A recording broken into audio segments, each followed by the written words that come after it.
বাকাইলে ঘোরার অভিজ্ঞতাটা ছিল একদম অন্যরকম। শত বছরের পুরাতন বিদ্যালয়, চুনের ফ্যাক্টরি এবং নদীর অপরূপ সৌন্দর্য। কোনো সময় পাখির মধুর ডাক, আবার কোনো সময় বৃষ্টির একদম টুপটাপ শব্দ। হ্যালো এভরিওয়ান, আসসালামু আলাইকুম। কেমন আছেন সবাই? অনেকদিন ধরেই ইচ্ছা ছিল বাকাইল এলাকাটা ঘুরা দেখার। অবশেষে আজকা আলহামদুলিল্লাহ আমার এই সৌভাগ্যটা হইছে। যাওয়ার পথে প্রথমেই সহে পড়ছে চুনের ফ্যাক্টরি। চুন তৈরির প্রক্রিয়াটা বেশ ইন্টারেস্টিং। প্রথমে চুনা পাথর সংগ্রহ করা লাগে। দেখতে পাইতাছেন এখানে কতগুলা পাথর আছে। এরপরে বিভিন্ন প্রসেসিং এর মাধ্যমে এগুলারে ফুরানিও, আর ফুরানোর পরে তৈরিও কুইক লাইম, যেটা পানির সাথে মিশাইয়া স্লেক্ট লাইমে রূপান্তরিত করাও। এরপরে ভালোভাবে ফিল্টার কইরা বাজারজাত করাও। চুন বানানির এই পুরা প্রসেসটা দিকে আমার সত্যিই অনেক ভাল লাগছে। এরপরে আমরা গেলাম প্রকৃতির কুলে। মাশাআল্লাহ, চারপাশে সবুজের সমারোহ আর খোলা বাতাস।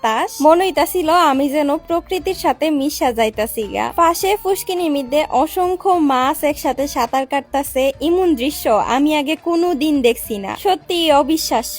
হঠাৎ সামনে চোখে পড়ছে বাইতুর রহমান জামে মসজিদ আর মিজানুর রহমান মাদ্রাসা। আমি যে জায়গাতেই ঘুরতে যাই চেষ্টা করি হে এলাকার প্রায় সবকিছুই ঘুরা দেখতে। টুকুস কইরা বৃষ্টি নেমে গেছে গা, আর বৃষ্টির মধ্যে দেখলাম কিছু বাচ্চারা মাঠের মধ্যে হেলতাছে। এই মাঠটা অনেক বড়, আর এখানে নাকি প্রায়ই বড় বড় হেলার আয়োজন করাও। আমার ভাইও একবার এখানে মধ্যে আয়া খেলছিল। বাকাইলের সবকিছুই অনেক সুন্দর, তবে আমার সব থেকে বেশি ভাল লাগছে বড় বাকাইল নোয়াপাড়া বাইতুন নূর জামে মসজিদটা। অনেক গাছের মধ্যে দাঁড়ায় আছে এই সুন্দর মসজিদ। পুরা জায়গাটা যেন শান্তি আর সৌন্দর্যের মিলনস্থল। মাশাল্লাহ মাশাল্লাহ, যার কোনো তুলনাও না। সম্ভবত এই জায়গাটা বাকাইল বাজার হইতে পারে, আমি শিওর না, এই কারণে কইতে পারতাছি না। বাকাইলের কেউ ভিডিওটা দেখলে আমারে অবশ্যই এই জায়গাটা সম্পর্কে জানাই দিউন। আমি নতুন কিছু জানতে সবসময় অনেক পছন্দ করি। এবার আয়া ফেললাম আজকার ভিডিওর সব থেকে ইন্টারেস্টিং পার্টে, যেটা হইল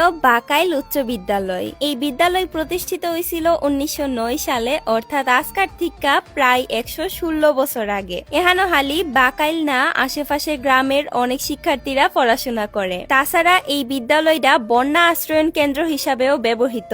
উচ্চ বিদ্যালয়ের ঠিক সাথেই আছে বাকাইল সরকারি প্রাথমিক বিদ্যালয়, যেটা একই বছরে অর্থাৎ 1909 সালেই প্রতিষ্ঠিত হয়েছিল। সব থেকে মজার একটা বিষয় হইল এই স্কুলগুলা কিন্তু নদীর একদম পাড়ে অবস্থিত, অর্থাৎ স্কুলের পাশ দিয়া বয়ে গেছে তিতাস নদী। নদীর বাতাসে মনটা একদম অন্যরকম হয়ে জায়গা। পানিতে অনেক নৌকা ভাইসা বেড়াইতাছিল। দৃশ্যটা ছিল আসলেই অসাধারণ। আমি নদী অনেক পছন্দ করি, যার কারণে এখানে আয়া আমার অনেক বেশি ভাল লাগছে। এখান থেকে গেলাম কা ফুরাডা এলাকা আর একটু ঘুরা দেখতে। এমনি ফাইলাইছি একটা সুন্দর ব্রিজ।